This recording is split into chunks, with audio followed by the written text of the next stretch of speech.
For a family, it is just important to be together. Period. That is critical.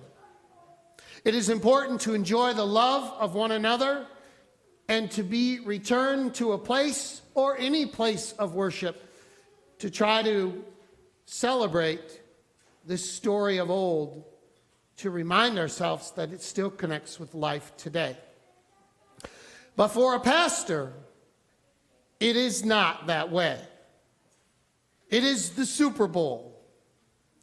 It is the moment where you realize you will see people you won't see for a while again. You have guests. And so I want to make sure there is a connection between life and faith so that you leave knowing that those two things are critically important to stay together in your life. The light of the world has come, and darkness shall not overcome it.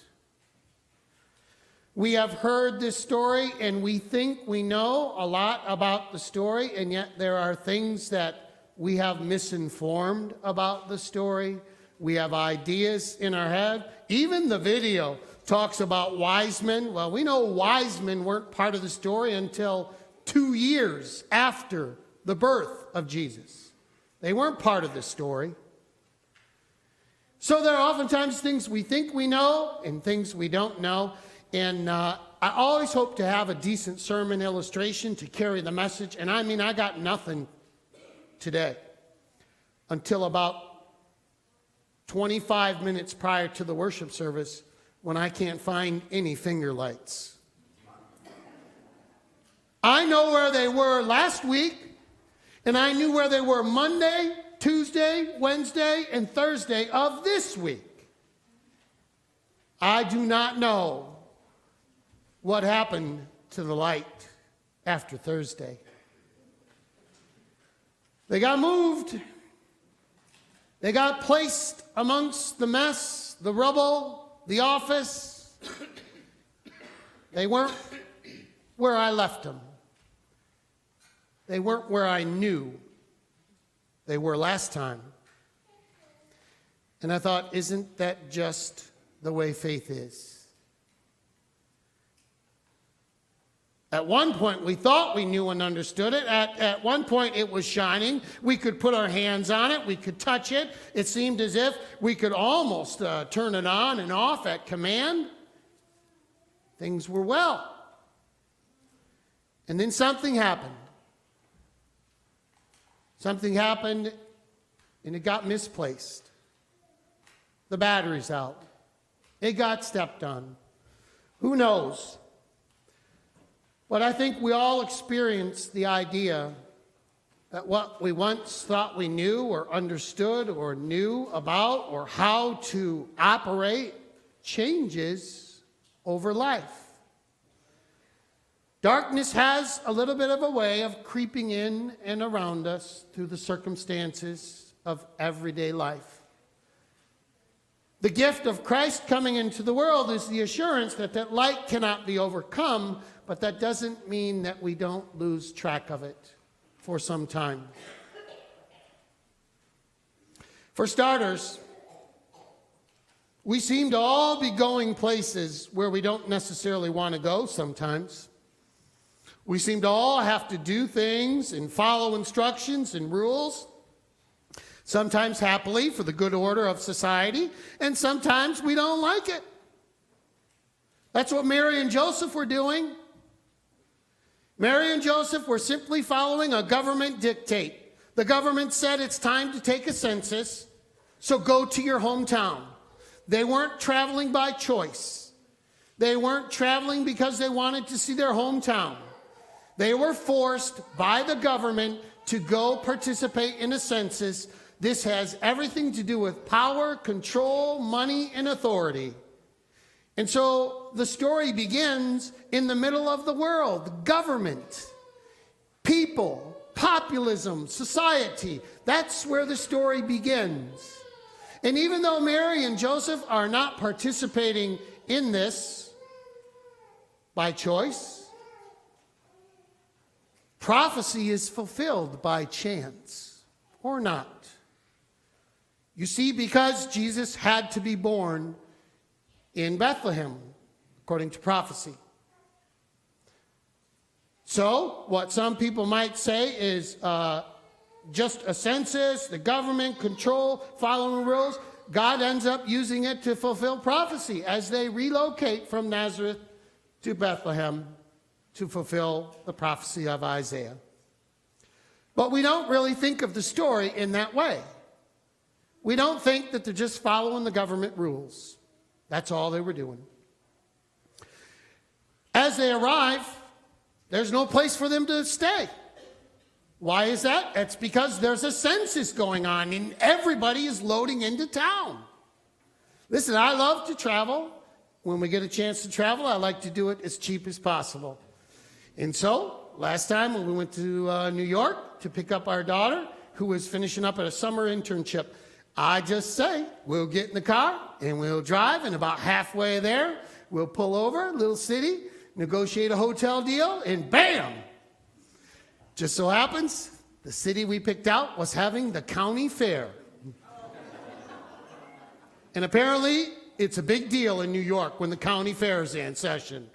So every time I went up to a hotel to try to do my magic, they said, there's no room. So we got in the car and we kept going. I think a lot of times that is what happens in our life. There's no room for this Jesus stuff. There's no room for faith today. I have to solve a problem. My heart is broken from grief.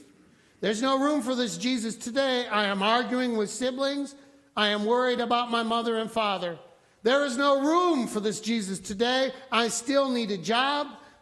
I still don't know how I'm going to finance and pay off these bills. We face the world all the time in life. Being forced to do things we don't want to do, aka census, and then finding out, I don't think I have room to do this church or prayer or worship. There's no time. And yet, right in the midst of that, again, the story continues, and that is where Jesus comes. Jesus comes to the places where there is no room. Sure, he has to stay in a stable. But that's okay. What better place for God to enter the world than next to a pile of animal feces? No fancy arrival. Did you ever hear the phrase, I think I just stepped in it? Do you ever feel like you just stepped in it? Do you ever feel like you're just trying to manage and boom, you just stepped in it? Either you said or did something or something happened and it just seems like there is a stinky pile of something that you just walked through. That is purposefully where Christ enters the world. Christ enters where there's no room, and Christ enters in the great mess of life. Not clean, not beautiful, not flashy. In a mess. And I think God is still in the business of entering our lives when we don't think we have room and when we think we just stepped in it and it's a mess. That is precisely where Jesus comes to meet us. So I don't want to quiz you because I don't want anyone to get this wrong. It's Christmas Eve. I want to be nice. But sometimes we think we know something and we really don't. So I'll just say true or false. Don't answer. True or false. There were angels present at the birth in the manger with Jesus. The answer is false. There were not. The story says there were angels nearby in a field. There were no angels there. Not one angel showed up when Jesus was born at the manger. But rather, they showed up away. And they showed up to the least respected profession there was, the shepherds. They showed up to the poor people. They showed up to the bums. They showed up to the people that society criticized because they had no other better skills the shepherds. Bam! News flash! And they give the shepherds the report. These poor, despised, marginalized professionals, the shepherds, they are the ones who carry the message back to Mary and Joseph. Remember, the story says, after the angels left, went back to heaven, they said, well, let's go see this thing. And so they go back to talk to Mary and Joseph. I think oftentimes we expect that the full message of our faith and God's presence in our life is going to be carried in a direct way by Jesus himself. And that is not always the way God works. Sometimes God works by penetrating our lives from the perimeter, from outside, and that outside message comes to us. If you have a message of faith and hope connecting life and faith, I encourage you to carry that back to share with others. It is good news. We are often so busy going, coming, places where people tell us we don't think we have room or time. We think we've stepped in it. We need the messengers around us to give us light and encouragement. Finally, I love the way Mary responds to the message of the shepherds. She doesn't have it all figured out. Definitely, she is probably awestruck. And it just says, and Mary pondered all these things in her heart. Tonight, I ask you to ponder. Ponder, what is it you're right in the middle of? Is it the middle of going and coming someplace you do or do not want to go? Is it in the middle of a pile of something? Is it in the middle of feeling you're on the outside? Whatever it is, know that Christ came to find space where you thought you had none,